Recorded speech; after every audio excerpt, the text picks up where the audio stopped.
The night my mother died, she grabbed my hand and whispered 5 words I would never forget. Whatever you do, don't enter that forest. I was only 16 years old. At the time, I didn't understand what she meant. I didn't understand why her eyes were filled with fear. I certainly didn't know that those would be the last words she would ever speak to me. Hi, my name is Amara.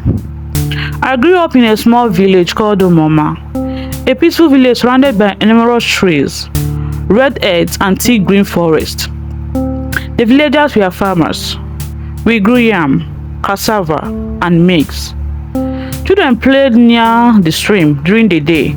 Women gathered in the evening to share stories, and the sound of the talking drum could be heard during festivals. But behind our village was a forest nobody entered. We called it Evil Forest. Our elders said the forest belonged to the spirits.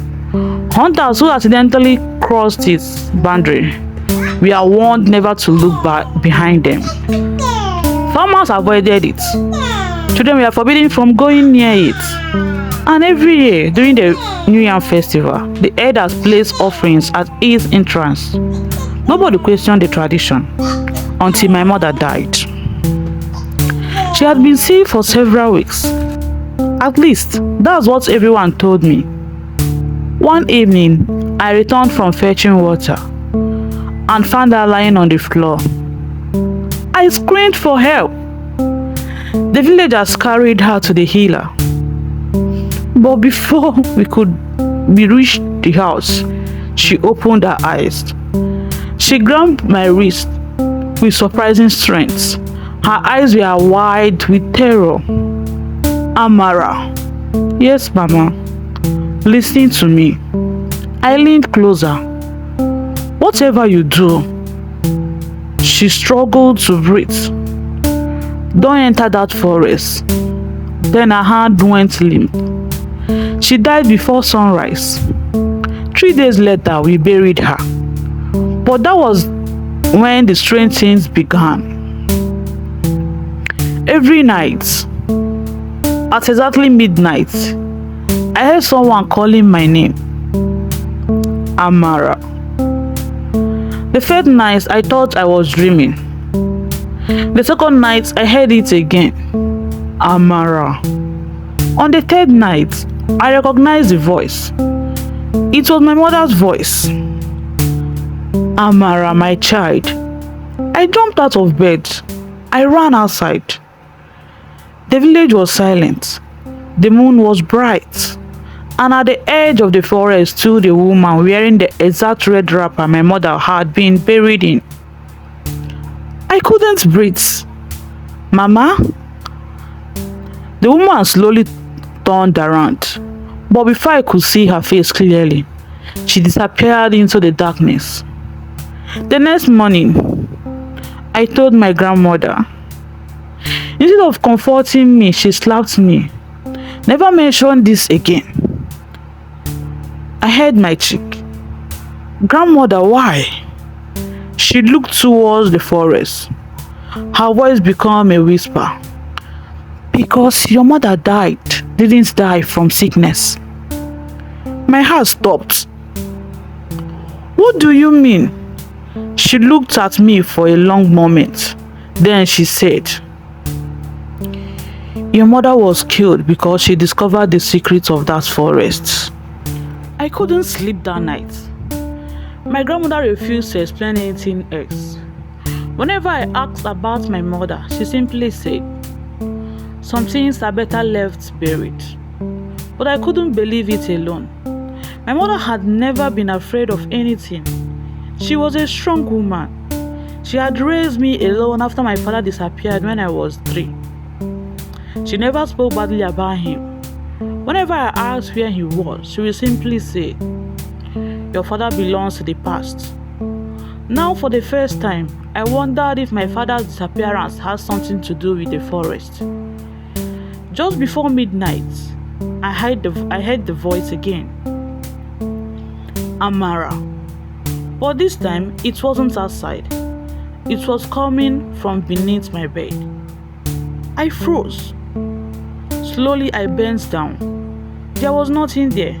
Then I noticed something underneath the wooden bed frame. A small brown box. I pulled it out. The box was locked, but attached to it was a tiny key. I opened it. Inside was an old photograph. My mother stood in the picture beside three people, two men and an elderly woman, but one person's face had been scratched away. Behind the photograph, my mother had written, "If you are reading this, they already know." My hand began trembling. Who were those people, and who had my mother been afraid of? Suddenly, three knocks came from my door. Knock, knock, knock. I froze. Then a man's voice came from outside. "Amara, open the door." I recognized the voice immediately. It was the voice of our village chief, Chief Nwosu. But there was one problem. Chief Nwosu has died 12 years ago. I didn't answer. The voice came again. "Amara, open the door." I backed away. My grandma's warning echoed in my mind. Never mention this again. I quickly moved towards the window. Then I heard footsteps outside. They stopped directly in front of my door. I held my breath. The door handle began moving slowly. Someone was trying to open it. I ran to the window and jumped out. I landed on the soft ground and ran towards my grandmother's hut. When I reached her door, she was already standing outside. She looked frightened. "You heard him too?" I asked. She nodded. "Who was it?" She didn't answer. "Grandmother," she finally whispered. "Your mother was right." "About what?" She looked towards the forest. "The dead are not calling you, Amara." "Then who is?"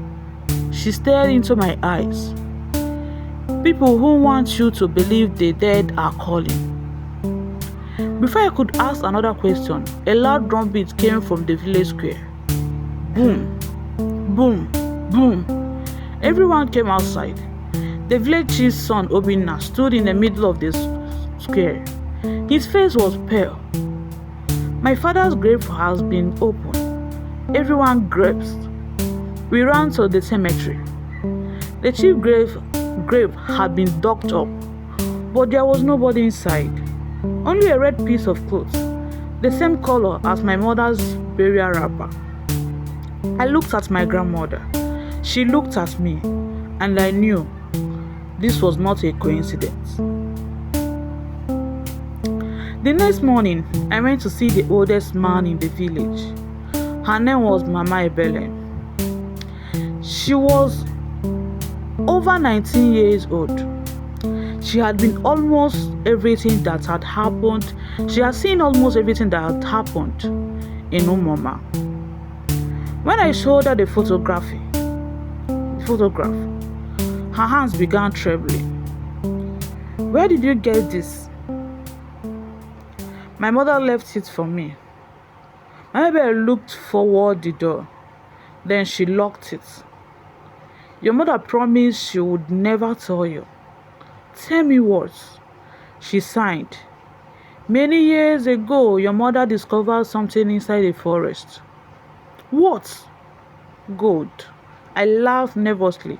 "Gold?" She nodded. "Not ordinary gold. A large deposit hidden beneath the land." She explained that many years earlier, a mining company had discovered valuable minerals beneath the forest. But the forest belonged to the entire community.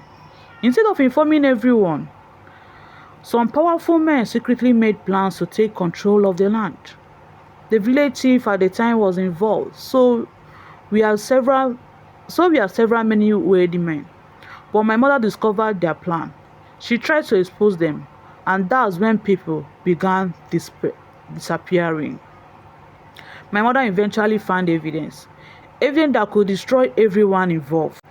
But what happened to my father? I asked. My mother became silent. Your father was one of them who helped your mother. My heart began pounding. My father is alive? She looked at me. He was surprised to be. What does that mean? He disappeared the same night your mother found the evidence. I stood up. I need to know the truth. My mother grabbed my hand. Then you must find what your mother hid inside the forest. I remember her final warning. I'm not going there. My mother shook her head. You don't understand. Then she leaned closer. If you enjoyed this said, story, don't forget to "Forest like, is not what you subscribe, think it and is." turn on the notification bell for the next chapter. Bye.